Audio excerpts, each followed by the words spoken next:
As I introduce our next guest, I want to say one thing about George Soros. George Soros stopped giving money to congressional races. You give a bunch of money to a congressional race, they barely win, and they're one vote out of hundreds. So what are they really going to do, right?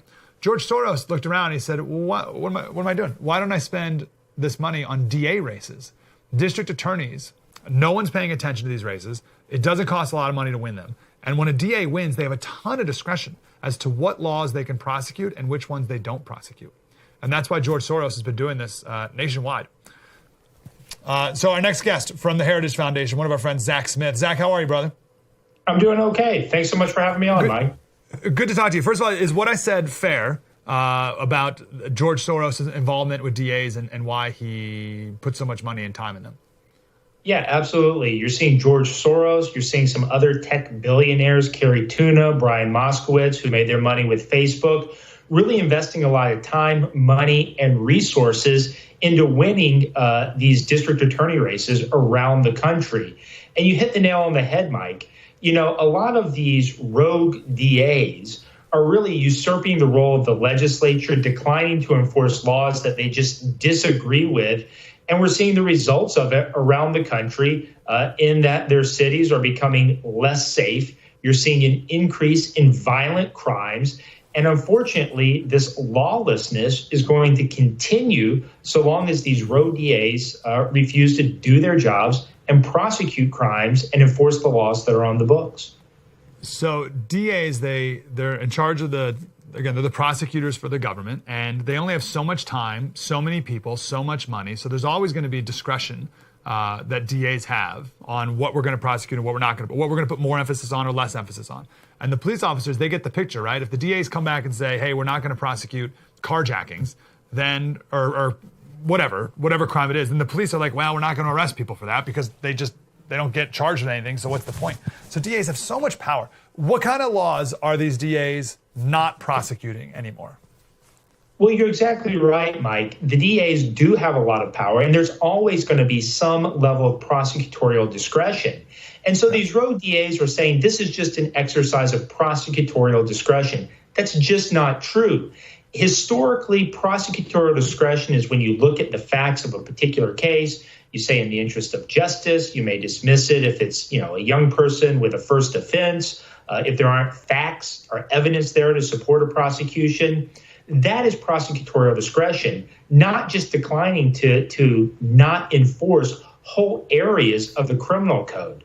So what kind of laws are they declining to enforce? Let me give you an example, Mike. In Boston, Rachel Rollins, the rogue prosecutor there, has a list of crimes that you can now commit in the city of Boston, and she won't prosecute. And under that list, someone can break into your home, be in possession of cocaine, and then resist arrest when police officers show up. And that person won't get prosecuted for any of those crimes so long as they said they initially broke in just to find a place to sleep or to get out of the elements. And so these are really radical policy positions.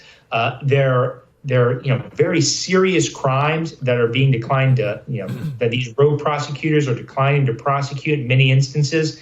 And again, we're seeing the results in the uptick in violent crimes that are occurring in many of these cities.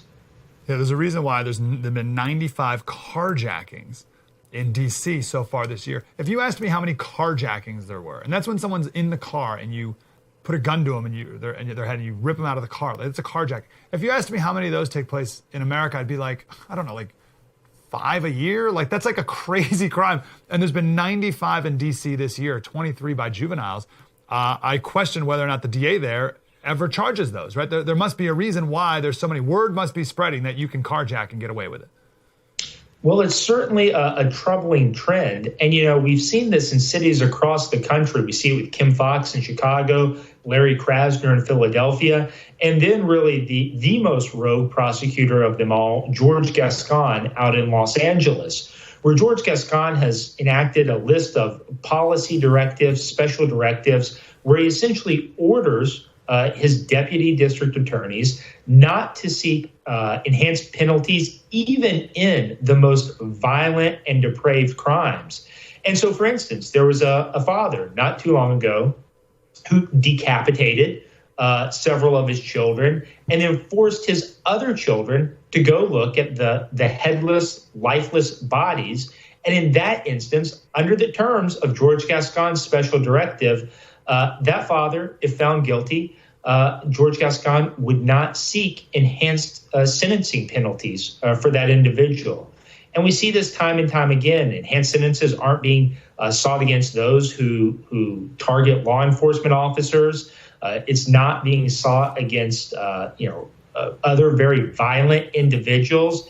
And then also with some of these policy directives where Gascon is seeking to unwind or re-sentence many individuals.